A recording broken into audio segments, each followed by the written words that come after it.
Brasília na linha, hora de conversar com o Rodrigo Orengo, hoje falando sobre uma tentativa, uma mobilização das frentes parlamentares para cobrar a votação do veto à desoneração da folha, veto presidencial, e os parlamentares podem, então, fazer com que a cobrança que não acontecia volte a não ser cobrada.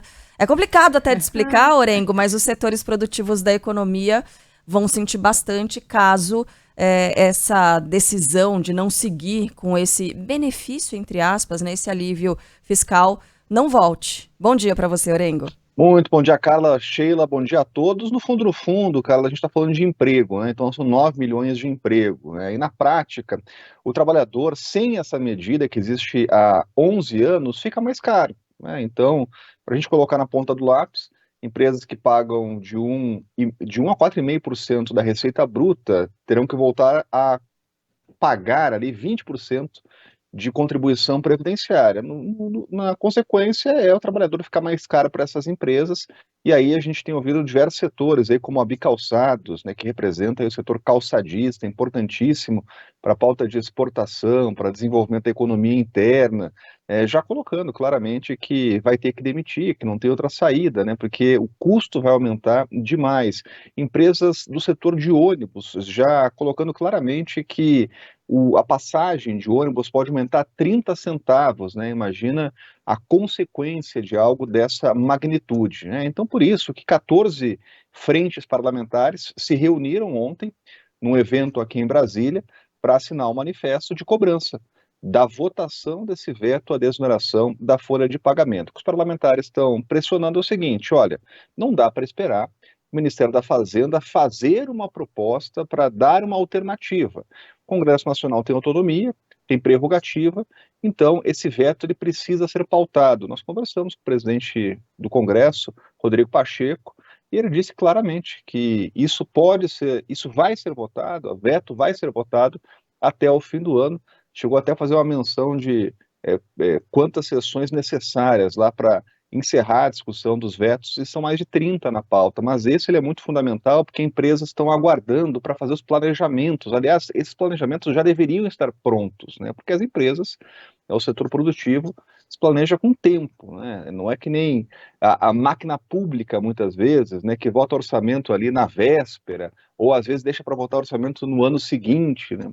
O setor produtivo tem que se preparar. Então há uma insegurança muito grande, por isso essa pressão dos parlamentares. Se colocar na ponta do lápis essas mais de 10 frentes parlamentares, há votos suficientes para derrubar esse veto. Agora há uma articulação política, né? Ontem estávamos aqui no lançamento do livro do colega Fernando Mitre, em Brasília, muito prestigiado, e quem estava no lançamento era o presidente em exercício, Geraldo Alckmin, né? E muitos jornalistas presentes, claro que perguntaram uma série de assuntos ao presidente em exercício, inclusive sobre esse, da desoneração da folha de pagamento. O presidente em exercício, Geraldo Alckmin, já que o presidente Lula está viajando, né, para representar o Brasil na COP, colocou 3 fatores aí que o governo avalia, né? Primeiro, déficit fiscal, o governo busca zerar o déficit, né? E quando se fala em desoneração, se fala, e o cálculo que se faz é em torno de 19 bilhões de reais, fala também em constitucionalidade, que precisa ser avaliada, e ainda dessa proposta que Fernando Haddad vai apresentar. Agora, sobre esses pontos, é interessante lembrar que já há, por exemplo, avaliações feitas pelo corpo técnico do Congresso Nacional, tanto da Câmara quanto do Senado, a respeito da constitucionalidade. Esse foi o mesmo debate que a gente acompanhou no último governo aqui em Brasília, no governo do presidente Jair Bolsonaro, quando o presidente vetou a desoneração e depois esse veto foi derrubado no Congresso Nacional, por isso que a política existe até hoje, e ainda há pareceres e decisões do Supremo Tribunal Federal, há uma decisão do ministro aposentado Ricardo Lewandowski, avaliando que sim, a desoneração ela pode ser prorrogada mesmo depois da aprovação da reforma da Previdência, né? O governo ainda avalia essa questão da reforma da Previdência, que coloca lá que desonerações ou medidas que possam frustrar a receita precisam ser apresentadas com alternativas, né, que aumentem a receita. Agora, essa é uma medida que já existe, né, seria apenas prorrogada e não criada, então há pareceres e decisões judiciais nesse sentido, favoráveis à desoneração. O presidente em exercício, Geraldo Alckmin, colocou ainda a necessidade de aguardar essa alternativa que vai ser apresentada por Fernando Haddad, ministro da Fazenda, quando voltar da viagem justamente à COP, né?